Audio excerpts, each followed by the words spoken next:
कई खौफनाक हवेलियों के किस्से अब तक आपने सुने होंगे, मगर ऐसी कोई हवेली नहीं थी जहाँ कोई रहता हो। इसलिए दास्तान कितनी सच है और कितनी झूठ, ये शक हमेशा बना रहता था।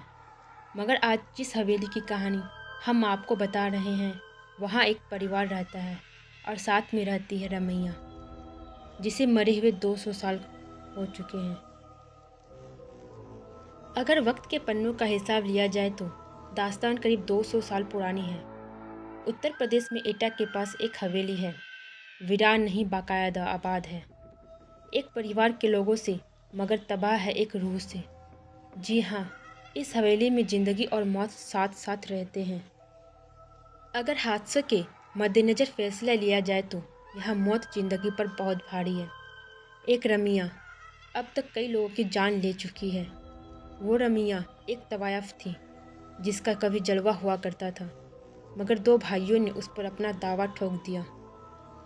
नाच देखने के दौरान झगड़ा हुआ, फिर झगड़ा हुआ और फिर इस झगड़े में जो हुआ उसकी निशानी थी एक मौत।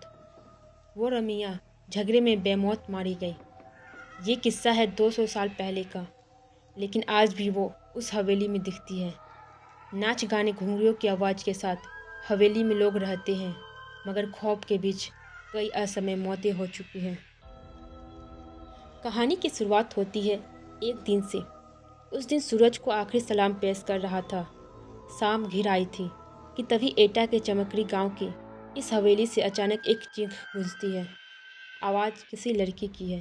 कहती है, मुझे हवेली से मत निकालो, ये मेरा घर है, वरना मैं तुम सबको बर्बाद कर दूंगी। कोई कुछ समझे इससे पहले एक और चीख गूंजती है, मगर इस बार चीख में मौत की तकलीफ भी घुली हुई है। पानी पानी कराहने की आवाज़ के साथ कोई लड़की पानी मांगती है।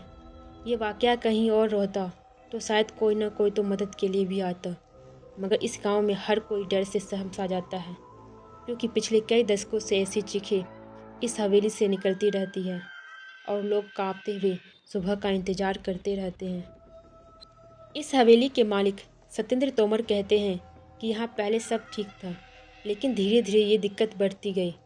यहाँ घुंघरूओं की आवाज़ सुनाई देती थी, नाचने की आवाज़। इस तरह प्रॉब्लम क्रिएट होती रही। तांत्रिकों को बुलाया गया, कभी कभी आवाज़ें आती, अपने घर छोड़कर जाना पड़ा, ये मेरा घर है। इस तरह से हम लोगों को डर लगने लगा। हम लोग खौफ के सोए में जीने लगे। लेकिन सवाल ये था कि आखिर कौन है ये लड़की और इसका इस घर से क्या रिश्ता है।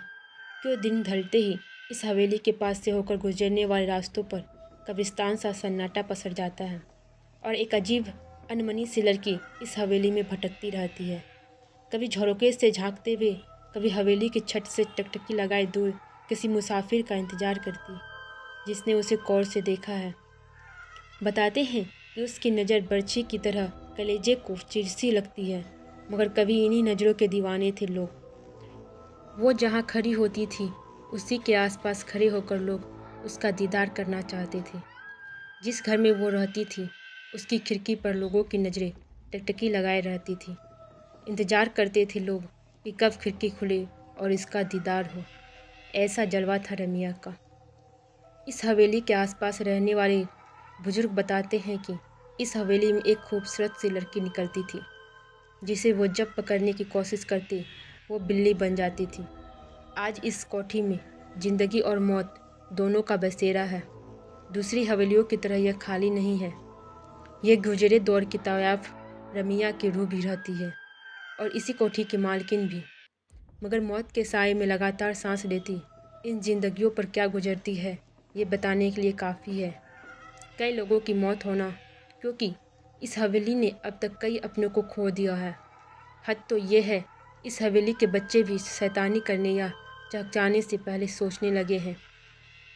इस हवेली में आज जितनी भी जिंदगियां बाकी बची है, उनके चेहरे पर ज़िंदगी की कई नामोनिशान नज़र नहीं आते। एक खूबसूरत मगर खौफनाक चेहरा उन्हें लगातार नज़र आता है, एकटक घूरता हुआ। शायद से ये पूछता है कि इतने लोगों की मौत के बाद भी क्या हिम्मत बाकी है यहाँ रहने की। मगर रमैया आखिर क्यों इंतकाम की आग में झुलस रही है? क्यों उस मासूम बच्चे पर भी तरस नहीं आता? क्या हुआ था उसके साथ? आगे की कहानी देखने के लिए चैनल को सब्सक्राइब कर लें।